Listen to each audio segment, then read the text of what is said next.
안녕하십니까. 자, 오늘은 지난번 스각에 관련된 내용과 연결해서 지난번에는 그 사이에 21세기를 중심으로 한 우리나라 현대 스각계의 개황에 대해서 살펴보았고요. 오늘부터는 조금 더 세부적으로 들어가서 스각을 하는 데 있어서의 과정과 그에 대한 연구에 대한 문제를 몇 차례에 대해서 한번 살펴보기로 하겠습니다.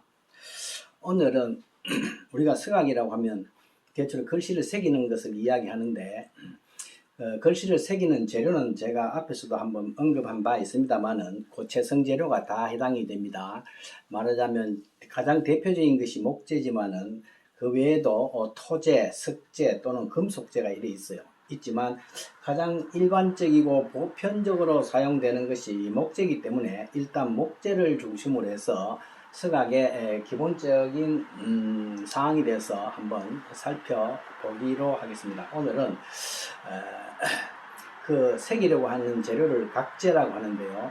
그 나무를 중심으로 해서 그 각재의 용도에 따라서 조각하는 도구가 틀리고 도구가 틀림으로 해서 방법이 조금 다 틀립니다. 그래서 그러한 전체적인 데 대한 이야기를 한번 해볼까 합니다. 우리가 나무에다가 글씨를 새기는 것 중에서 작은 글씨를 새길 수도 있고 큰 글씨를 새길 수도 있어요. 용도에 따라서. 그래서 크게 한 3단계로 구분할 수가 있는데 글씨의 크기를 기준으로 해서 아주 제일 작은 글씨를 새기는 게 있죠. 말하자면 미세각 아주 작은 글씨를 새기는 겁니다. 가장 대표적인 것이 인장이라고 할 수 있습니다. 인장류에다가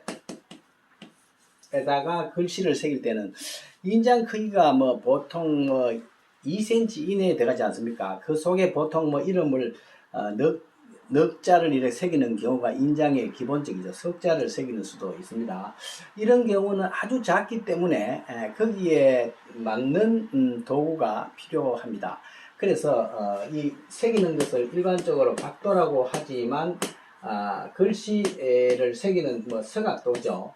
이 서각도가 어떻게 차이가 나느냐 하는 문제가 되겠죠. 자, 그래서 인장같이 아주 미세한 각을 새길 때는 일반 각도로는 잘 안 새겨져요. 요새는 인장을 도장포에 가면은 손으로 새기지 않고 다 조각기가 나와서 기계로 새기기 때문에 사실 이 문제는 거의 보기 어렵지만은 지금부터 한 20년 전만 하더라도 이 인장업이라는 것이 허가를 받아서 좀 전문적인 어느 정도의 소양이 있는 사람들이 새긴 거거든요. 그래서 이 인장류를 새길 때는 그때는 아주 세필로 글씨를 도장 인면에 써가지고 조각도로 새깁니다. 그런데 이 인장을 새기는 조각도는 조금 특이해서 일반적인 칼이 아니고 조금 칼 중에서도 대체로 여러 가지가 있어요. 이렇게 옆면을 보면 이렇게 된 것도 있고 그냥 일자로 된 것도 있고 몇 가지 종류가 나옵니다. 그래서 인장을 새기는 그 부분적인 성격에 따라서 각도가 몇 가지로 좀 구분이 되어서 나오는 경우가 있습니다. 이것은 거의 요새 사용하지 않기 때문에 거론할 바는 아니지만은 전체적인 것을 이해한다는 면에서 한번 거론을 하는 것입니다. 조금 있다가 이어서 제가 이 인장을 새기는 서각도를 한번 실제로 한번 슬라이드로 한번 보내드리도록 하겠습니다. 자, 그래서 이것은 대체로 너무 글씨가 작기 때문에 끌이나 이렇게 큰 칼로서는 되는 게 아니고 아주 작은 칼로서 새기면서 이렇게 밀어서 새겨요. 밀어서 작은 세밀한 글씨를 새기는 것입니다. 이것이 한글은 또 모르지만 한자를 복잡하게 새길 때는 아주 좀 전문적인 기술이 필요한 영역이었어요. 그런데 요새는 거의 조각기가 나오면서부터 거의 소멸이 됐다 이렇게 볼 수가 있습니다. 자, 그래서 이런 아주 가장 작은 글씨에 해당하는 것이 인장류를 새기는 서각도가 말하자면 인도죠. 일반적으로 인도가 목도장을 새기는 인도가 세부적인 요 형식이 조금씩 틀린다는 거예요. 그 다음에 조금 더 조금 더 큰 글씨가 있는데 요거 뭐 세각이라 할까요? 세각. 조금 더 뭐 가로 세로 2, 3cm를 중심으로 한 전후한 세각, 그죠? 뭐 3cm에서 뭐 4, 5cm까지 정도의 크기를 새기는 경우죠. 이런 경우는 어떠냐, 경판본 같은 게 있습니다. 옛날에 여러 가지 경판이 있죠. 유교 경전과 관련된 거, 뭐 족보 쓸 때 옛날에는 전부 다 붓으로 글씨를 써서 가문마다 글씨를 만들어 가지고 쓴 거죠. 또는 판본, 그죠? 책을 만들기 위해서 판본에다가 새기는 정도입니다. 이런 경판이나 판본 같은 경우는 글씨가 가로 세로만 2cm 전후한 그런 글씨를 새기는 경우가 일반적이죠. 요새로 치면 책을 편찬했을 때 사용되는 그런 조각 기법인데, 이런 경우는 요거하고 좀 달리 칼입니다. 칼이 이렇게 생겨서 이른바 이렇게 돼서 정면에서 보면은 뾰족하게 이렇게 생긴 이런 칼을 가지고 작업을 하는데 가장 전통적으로 일반적으로 쓰이는 경우인데, 우리가 현대 예술적 관점에서도 세각을 하는 경우는 좀 드뭅니다만은, 그래도 낙관 글씨를 새길 때는 이 칼을 사용해서 정통적인 경판본이나 판본을 새기는 기법을 그대로 견해서 사용하는 수는 있습니다. 이런 경우는 전적으로 손에 의지해요. 손으로서 이렇게 손가락 힘으로 새기는 경우이지만, 요거는 조금 도구가 틀리는 게, 요런 칼을 쓰면서 옆으로 치는 거죠. 일반 서각하는 사람들이 가장 일반적으로 쓰는 겁니다. 옆으로 힘을 수평으로 전달을 하면서 거기에 사용되는 도구는, 이거는 손으로 하지만 요거는 쇠망치가 일반적이에요. 쇠망치, 좀 작은 쇠망치로서 이렇게 톡톡톡톡 쳐서 수평적인 힘을 가해서 그렇게 깊지 않는, 보통 1mm 내지 2mm, 그죠? 이렇게 새기는 경우에 쇠망치를 사용해서 이런 형식의 칼을 사용을 한다는 거죠. 그 다음에 세 번째로, 이 글씨가 좀 커지게 되면은, 뭐 글씨의 크기가 어느 정도냐, 뭐 말하자면 한 5cm 이상에서 10cm, 뭐 때에 따라서는 커다란 현판인 같은 경우는 글씨가 엄청 큰 경우도 있어요. 그래서 중자 글씨 또는 대자 글씨를, 대자를 새길 때 쓰는 건데, 이것은 일반적으로 가장 대표적인 것이 현판, 그죠? 상온에 가면 현판이 있죠. 이 현판은 비교적 가장 큰 글씨에 들어갑니다. 큰 사찰의 경우는 글씨 하나가 거의 뭐 50cm 이상을 크게 더 큰 이런 글씨를 새기는 경우가 있죠. 글씨의 크기에 따라서 깊이와 굵기가 결정이 되기 때문에, 현판 글씨가 클 경우는 이 옆으로 칼을 해가지고는 깊이 못 새긴단 말이에요. 이런 경우에는 끌을 사용합니다. 끌. 목공의 주 도구였던 끌을 사용하는데, 현판보다는 다소 좀 약간 작은 것이 주련이 있죠. 주련. 사찰에 가면 상단에 현판이 걸리고 그리고 하단에 기둥마다 주련이 달리죠. 이 주련 글씨는 대체로 한 15cm에서, 어떤 거는 뭐 큰 사찰에는 한자가 20cm 되는 것도 있어요. 그래서 한 15에서 20cm 정도의 글씨를 새기거나, 현판인 경우에는 이거 한 50cm 이상 되는 경우도 없지 않아 있습니다. 이런 경우에는 현판에는 수직적인 힘을 가해서 깊이를 줘야 되기 때문에 끌을 사용하는 것이 일반적입니다. 끌이라는 것은 대체로 여러 가지 형태가 있지만, 대체로 옆에서 봤을 때 이런 형식의 구조를 취하고 있고, 옆으로 봤을 때는 이렇게 되어가 있어요. 그래서 또 이 세각이 나무 쇠망치를 사용하는 데 비해서, 이것은 큰 쇠망치로 두드리기에는 소리도 나고 힘이 들어서, 이때는 나무 망치를 사용하는 것이 일반적입니다. 자, 그래서 글씨를 새기는데 이러한 글자의 용도에 따라서, 크기에 따라서 사용하는 도구와 기법이 상대적으로 차이가 난다는 것을 알고 계시면 되겠습니다. 그런데 앞으로 주로 다루려고 하는 것은 이 목도장을 하는 인장류는 거의 지금 소멸이 되었기 때문에 거의 거론할 바가 없고, 이 세각이나 경판류에는 가장 전통적으로 많은 자료들이 많이 남아있고 또 현실적으로 많이 쓰이는 방법이기도 합니다. 작품으로 할 때는 대체로 작은 글씨가 아니고 비교적 큰 글씨를 10cm 이상의 큰 글씨를 다루는 것이기 때문에 앞으로 중심적으로 거론을 하고자 하는 것은 이 중대자의 목재나무에다가 글씨를 새기는 기법을 중심으로 해서 여러분들한테 소개를 해 드리도록 그렇게 하겠습니다. 그리고 지금은 대표 재료인 나무를 이렇게 대상으로 하지만은 쇠붙이라든지 돌 같은 것은 사실 또 기구가 틀려요. 돌과 쇠 같은 거는 아주 전문적인 도구와 뭐 동력을 사용해야 되고 전기를 사용해서 이렇게 좀 위험한 그게 있습니다. 그래서 좀 전문가들이 하는 경우가 많고요. 여기서 다루려고 하는 것은 목재를 중심으로 하되 목재보다는 조금 더 간편하고 용이한 것이 사실 토재거든요. 토재. 그래서 이 목재를 중심으로 일반적이기 때문에 소개를 하고 이 토재를 한번 뒤쪽에 가서 한번 다룸으로 해서 조금 목재에서 나타나는 좀 번거로움을 피하면서 서각을 공부를 할 수 있는 그런 순서로 진행을 할까 합니다.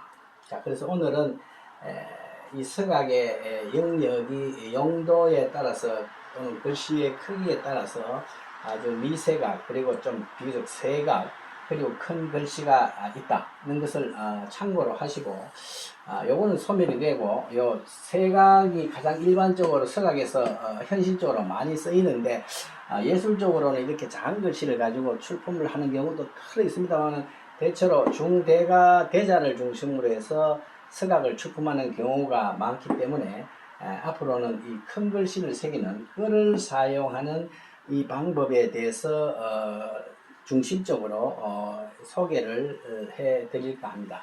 자, 오늘은 서각에 있어서 13가지가 있지만은 비교적 중간 글씨 크기 이상 10cm 이상의 중대자의 서각을 할 경우에 끌과 나무망치를 사용해서 하는 경우를 중심으로 해서 특히 그 각도가 어떻게 생겼느냐 하는 것을 제가 뒤에 사진으로 보면서 각재하는 도구에 대해서 말씀을 드렸습니다. 예, 이런 점 참고하시기 바랍니다. 다음 시간에는 서각을 해나가는 과정별로 한번 소개를 해드리도록 하겠습니다. 예, 감사합니다. 자, 그러면 앞에서 각도에 대해서 제가 일괄적인 설명을 드렸는데요. 실제 각도를 한번 간단하게 한번 보도록 하겠습니다.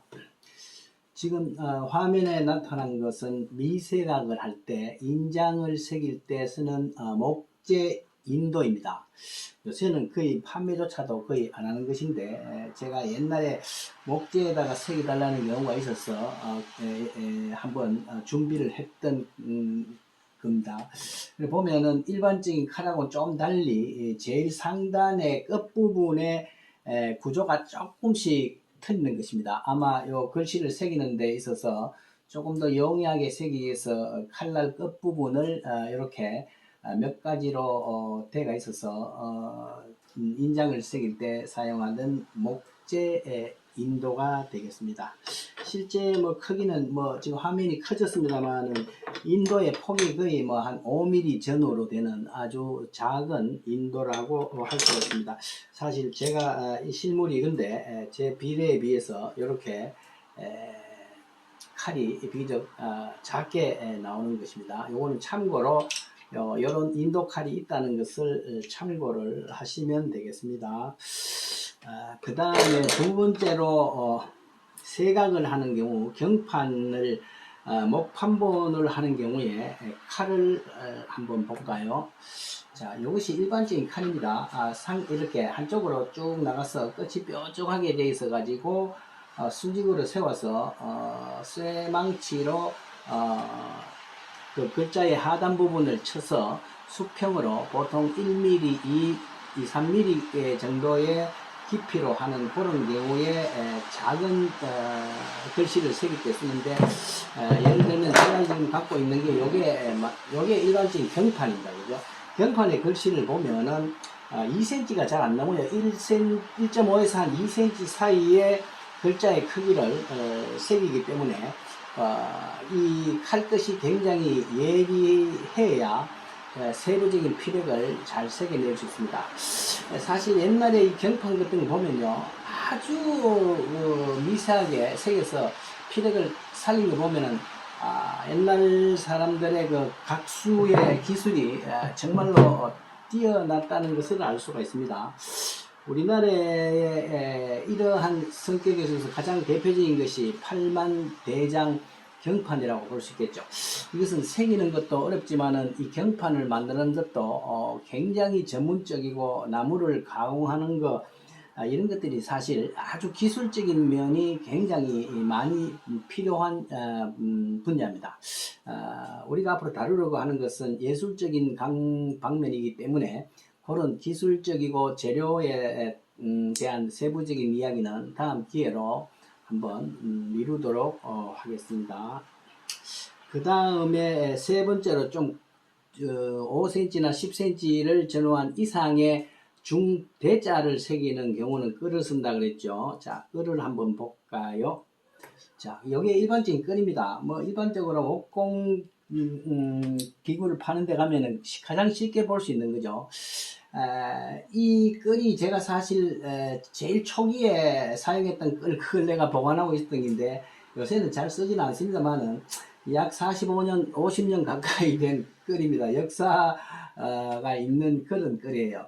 대체로 끌의 종류가 여러 가지 뭐 평칼, 보통 끌칼이라고 이야기하는데 수평으로 된 것도 있고 둥근 거, 세모진 거 뭐 여러 가지가 있는데 서강에 사용되는 경우에는 글자를 새기는 경우에는 대체로 이 평칼, 평끌을 일반적으로 사용하고 있고 그 글자의 크기에 따라서 칼의 폭이 쫙 이렇게 순서대로 제가 지금 나눠놨어요.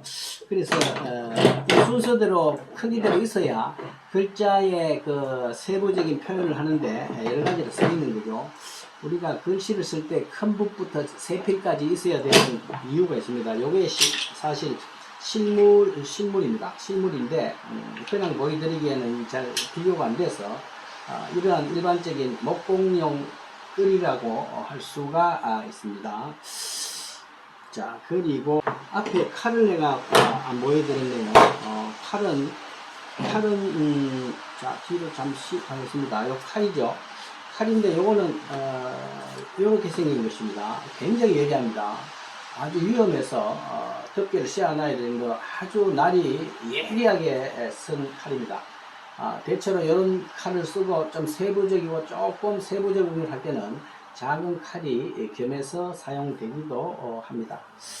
자, 칼하고 끌의 순서가 잠시 바뀌었고요. 그 다음에 요건 뭐냐면은 앞에 있는 끌은 굉장히 큰 거 있죠. 큰 글씨를 새길 때 깊이를 줄 때는 좀 투박해야 깊이가 더하기 때문에 그런데 그거보다는 조금 비교적 작은 글씨를 새길 때는 이 끌이 조금 불편할 때가 있고 둔합니다. 그래서 한 5cm를 전후한 이러한 중자 가게는 그 이후에 서각이 발달을 좀 하면서 이 칼이 좀 개량이 됐어요. 요새는 끌을 인터넷에 치는 종류가 굉장히 많이 뜹니다. 뜨는데 요거는 앞에 끌보다는 조금 얇으면서 좀 예리하게 좀 손쉽게 새길 수 있는 거예요. 앞에 있는 일반 끌은 아주 큰 대자를 새길 때 쓰고 요거는 조금 중자를 새길 때는 요새 이게 뭐 시중에도 하이스라고 해서 아주 단단한 쇠를 가지고 만드는 돼서 비교적 적은 힘으로 글씨를 새길 수 있는 거죠. 원칙은 같은데 이 폭이 좀 차이가 나서 중자각을 하는데 쓰고 앞에 보여드린 두께 있는 끌은 아주 대자각을 세울 때 쓰는 각도가 되겠습니다. 그 다음에 이게 일반적인 각도인데 마지막으로 또 한번 보면요. 요거는 역시 앞에 있는 끌하고 같은데 그 글씨를 새기다 보면 깊이는 좀 줘야 되고 미세하게 새겨야 될 낙관 같은 경우가 있습니다. 깊이는 줘야 되고 글자는 조금 작을 때는 조금 더 효과적인 것이 끌을 축소한 조각도가 필요한 경우가 있습니다. 요것입니다. 요건데 요것은 아주 글자가 비교적 작지만은 좀 깊이 새겨줘야 될 때 끌이 축소된 이러한 각도를 쓰면은 용이합니다. 자, 그래서 서각을 하다 보면은 큰 것이 작은 것이 이가 있고 용도에 따라서 여러 가지 글자의 크기에 따르는 도구가 있어서 크게 봤을 때 이렇게 세 가지 영역에 있어서 각도가 일반적으로 사용되고 있다는 것을 아시면 되겠습니다.